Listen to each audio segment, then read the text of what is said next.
الرحمن الرحيم الحمد لله رب العالمين والصلاة والسلام على سيد الأنبياء والمرسلين وعلى آله وصحبه أجمعين أما بعد رب اشرح لي صدري ويسر لي أمري واحلل عقدة من لساني يفقهوا قولي۔ محترم سامعین کرام، السلام علیکم ورحمۃ اللہ وبرکاتہ۔ آج دو مسئلوں پر بات کرنی ہے۔ پہلا یہ کہ قربانی کا جانور کتنی قیمت کا ہونا چاہیے، اور دوسرا یہ کہ بڑے جانوروں میں کئی لوگ شریک ہوتے ہیں، تو سب لوگ جو شریک ہیں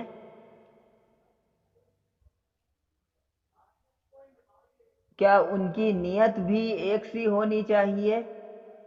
یا الگ الگ نیتوں سے شرکا ایک ہی جانور میں شریک ہو سکتے ہیں؟ تو پہلی بات تو یہ کہ آج کل جو ایک عام سا رواج ہو گیا ہے کہ لوگوں میں ایک عجیب سا شوق پھیل گیا ہے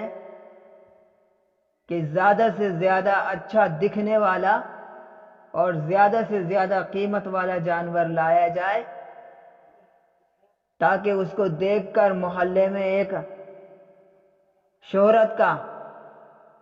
مقام حاصل ہو، لوگوں میں جو ہے وہ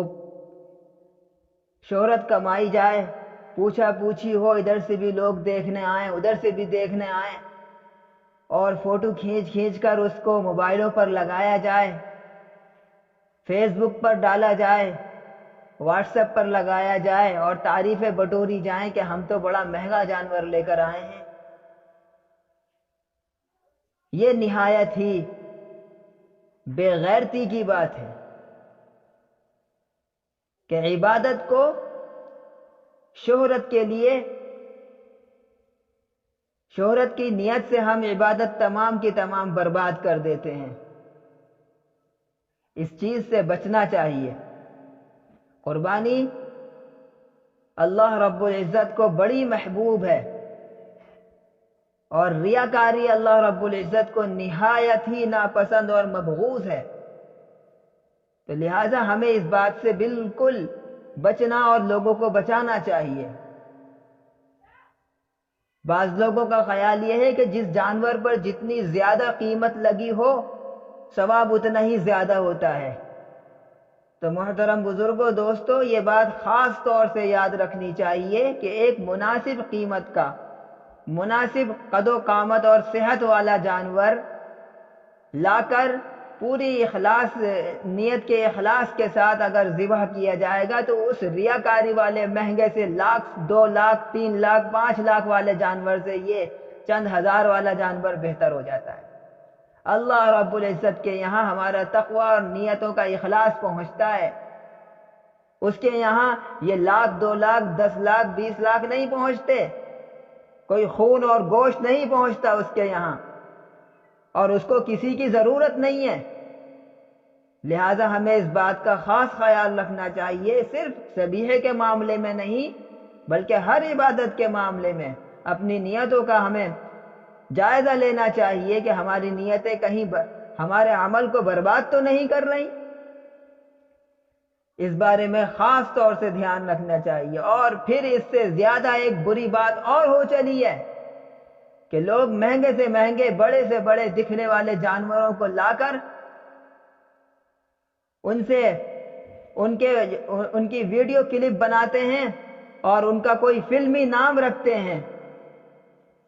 یہ کیسی بے غیرتی کی بات ہے کہ اللہ رب العزت کے نام پر ذبح کیا جانے والا جانور آپ اس کا نام فلمی رکھ رہے ہیں، کافروں سے مشابہت والے نام رکھ رہے ہیں۔ آپ کیا ثابت کرنا چاہتے ہیں؟ کہ اسلام نے آپ کو یہی تعلیم دی ہے؟ ایسے لوگوں کو خبردار ہونا چاہیے کہ میدان محشر میں ان کی یہ ریاکاری ان کو کہیں لے نہ ڈوبے، بجائے ثواب کے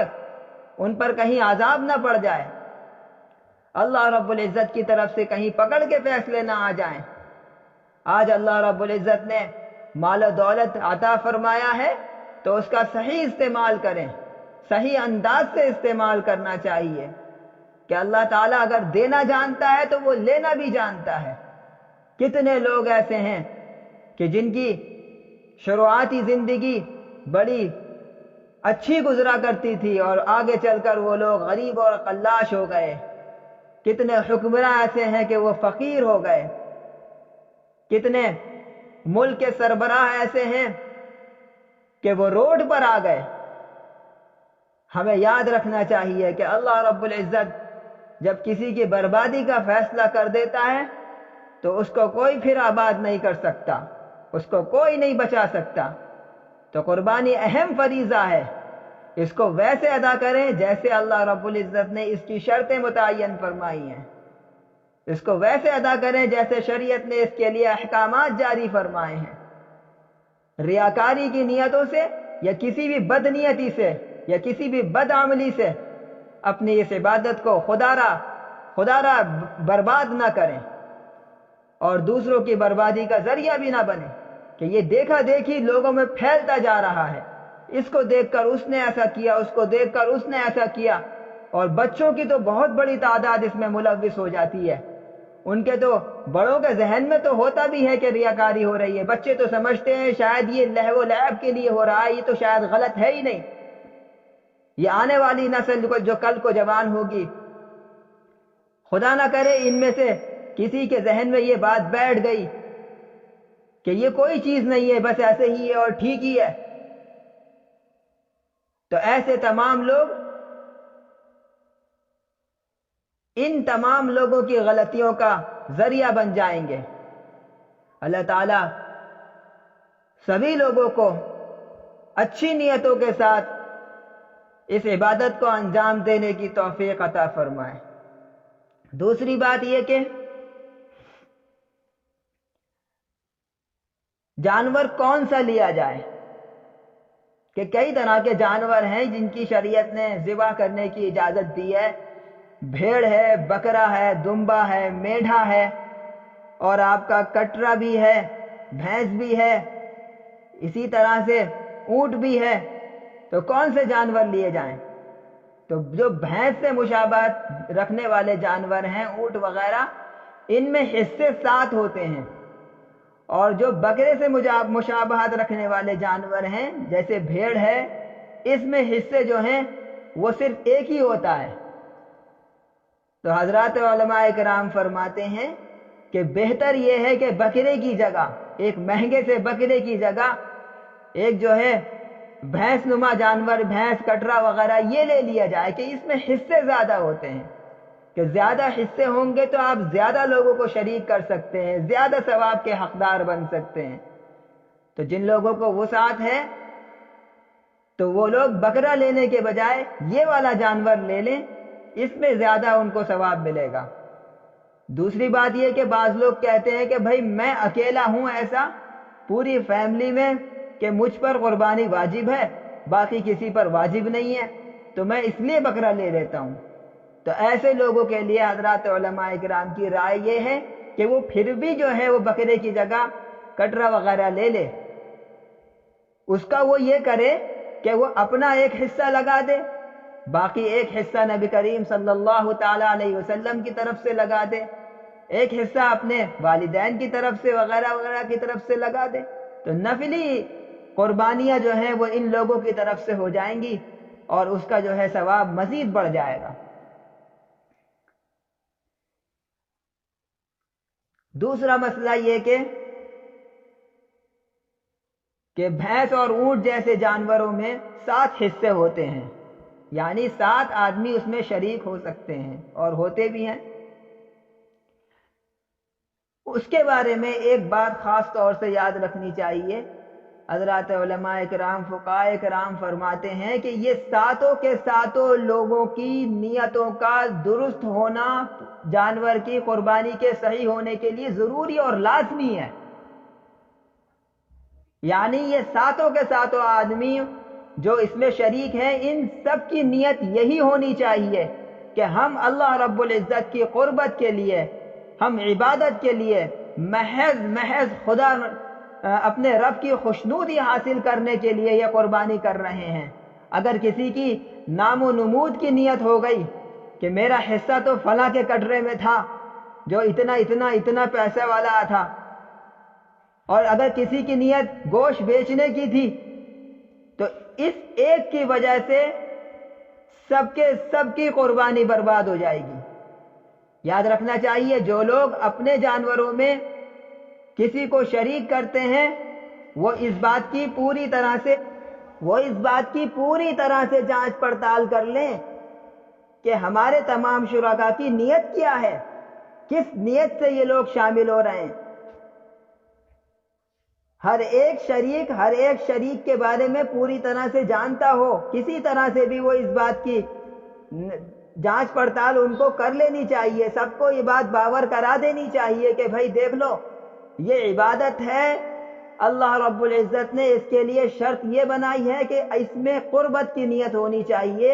اللہ کی رضا کی نیت ہونی چاہیے، عبادت کی نیت ہونی چاہیے. اس کے علاوہ اگر کسی کی کوئی اور نیت ہے، فاسد نیت ہے، تو وہ جو ہے اپنی نیت سے توبہ کرے، اپنی نیتوں کو ٹھیک کرے تاکہ ہماری قربانی بھی ٹھیک ہو جائے. ہاں البتہ یہ بات الگ ہے کہ ولیمہ جو ہے وہ مسنون ہے، سنت سے ثابت ہے، اس کی نیت اگر کسی نے کر رکھی ہے تو اس کی تو فقہاء کرام نے اجازت دی ہے. اسی طرح سے عقیقہ ہے، عقیقہ بھی جو ہے وہ شریعت سے ثابت ہے. اس کی نیت سے اگر کوئی شخص قربانی کے ساتھ ساتھ شامل ہوا ہے کہ قربانی کی بھی نیت ہے اور عقیقے کی بھی نیت ہے، تو یہ بھی درست ہے، اس طرح سے بھی ٹھیک ہو جائے گا. لیکن نام و نمود کی نیت ہے، گوشت بیچنے وغیرہ کی نیت ہے، یا اس جیسی کوئی اور فاسد نیت ہے، تو اس سے ان سب کی قربانی خراب ہو سکتی ہے. اس کا خاص اہتمام رکھنا چاہیے. اللہ تعالیٰ سے دعا فرمائیں، آپ بھی اور ہم بھی کہتے ہیں کہ اللہ تعالیٰ ہم سب کو دین پر کامل طور سے چلنے کی اور سمجھنے سمجھانے کی توفیق عطا فرمائے. وآخر دعوانا ان الحمد للہ رب العالمین. اللهم صل على سيدنا محمد النبي